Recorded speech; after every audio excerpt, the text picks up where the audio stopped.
At a price of £540,000 plus tax, you should also get some change for your million. And you'll get more than just a fabulous looking car with an awesome engine in the back. The Mclaren F1 is the dream concept of its designer, Gordon Murray. Back in 1988, his Grand Prix Mclaren was winning everything, but that was designed by his team of 30 engineers, and Murray is a man who derives most pleasure from completing a concept that is entirely his. He wanted out of the Grand Prix scene, and Ron Dennis gave him the green light to build his ideal road car. It had to be usable, fast, safe, and above all, a real driver's car. It also needed to reflect the experience and technology of McLaren. Every little detail, right down to this engraved instrument insignia, had to satisfy Murray's precise specification. 30 years earlier, his college sketchbooks were filled with variations of a three-seater layout. To Murray, it was the only solution. The driver would sit in the optimum position, in the middle. Ahead of the fuel tank and ahead of the engine. A Formula One style layout and naturally a Formula One style construction that starts with this. It was only just over 10 years ago that McLaren built the first ever Grand Prix car with a carbon fibre monocoque. Lightweight and very strong, yet it starts life as no more than an expensive roll of cloth. Each car is a jigsaw of 5,000 pieces of resin-impregnated carbon fibre pressed around 70 different moulds in anything from 2 to 17 layers. Each mould is bagged up and held in a vacuum before being cooked for 3 hours in this huge oven under 90 psi pressure at 125 degrees centigrade to bond it together. The cured carbon fibre pieces are then stuck together, rather like building a giant Airfix model with full-sized parts, until you have a complete body shell ready for the paint shop. From paint shop to assembly shop. This is chassis number 001, McLaren's own car. 002 and 003 have already been delivered to their lucky owners. This is 005 and ahead of it 004. With an output of just 3 cars a month, this is as long as the assembly line gets. It takes 6,000 man-hours to complete a car which expresses engineering excellence, brilliant packaging, quality finish and a fanatical attention to detail. Gold is the best heat reflector, so the engine bay is lined with gold. Murray turned to BMW for his engine. The 6.1-litre non-turbo V12 produces 627 horsepower.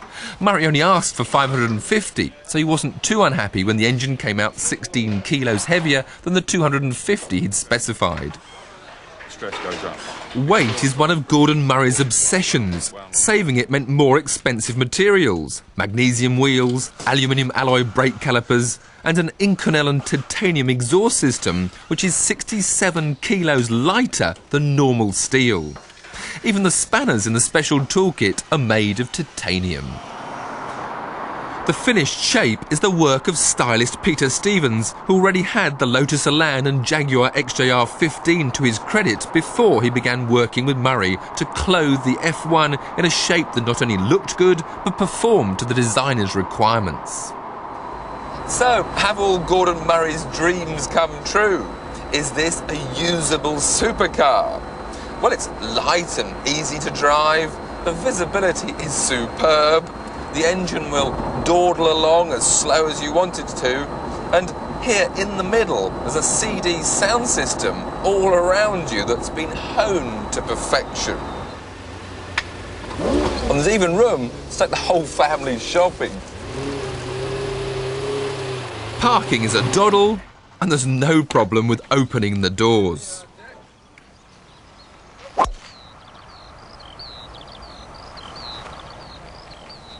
I can go for an 18-hole lap of the Goodwood Park Golf Club.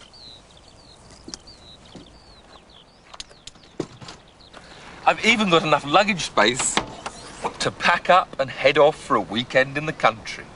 In fact, the 2 pannier lockers give the Mclaren the same storage volume as a Fiesta boot. And under the floor there are spare fuses, bulbs and a first aid kit. So this really is a supercar you could use every day. But I can't really see the owners doing the shopping. They'll have staff to do that, a helicopter for the golf course and a Learjet for the weekend away. What the buyers of this McLaren F1 will want to do, and what you've all been waiting for me to do, is give it some stick.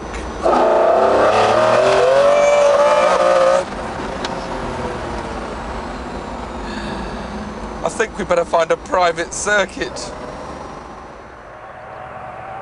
Of course, you'll have to hire a track like Goodwood, but that's only pocket money. It's here that Murray's real talent comes to the surface. He wanted instant steering response, and that means a low polar moment of inertia. So minimum overhangs front and rear, and the main masses, engine, fuel and occupants, as close to the centre of gravity as possible. The suspension must have the effect of a racing car, but the comfort of a road car. And the McLaren solution is something they call ground plane shear centre subframes at the front and inclined shear axes at the rear. All of which translates into some pretty impressive performance. On this Goodwood racetrack, this McLaren is unbelievable. But perhaps the most impressive part is the engine. It just goes on accelerating, accelerating and accelerating. And it's not just the 627 horsepower of the V12, but it's the massive torque of the motor. Whatever gear you're in, if you open the throttle, there's a massive power through this chicane in second. Open the power and whoa! Wheel spin in second, third, fourth. Just accelerates on and on and on. Braking, very impressive. That foil coming up at the rear to keep the car stable under braking. But it's opening this throttle, which you just cannot believe how quick this car goes. The handling is, well, it's an exceptional for a car with this power. But of course, good though the handling is, it's still a lively car. There's mild understeer as you turn in. But once you've got the power on, the only thing you're going to get is oversteer. It sounds so glorious behind you. Turn in, this long corner, a bit of oversteer. Up to third. A bit more oversteer. Oh! On this straight now, I'm up to fifth. Up to sixth gear and it's still accelerating harder and harder. I just read 160 there before I stamp on the brakes. Into Woodcote, third gear. Oh, and you just want to open the power. Down to second. Turn left, right.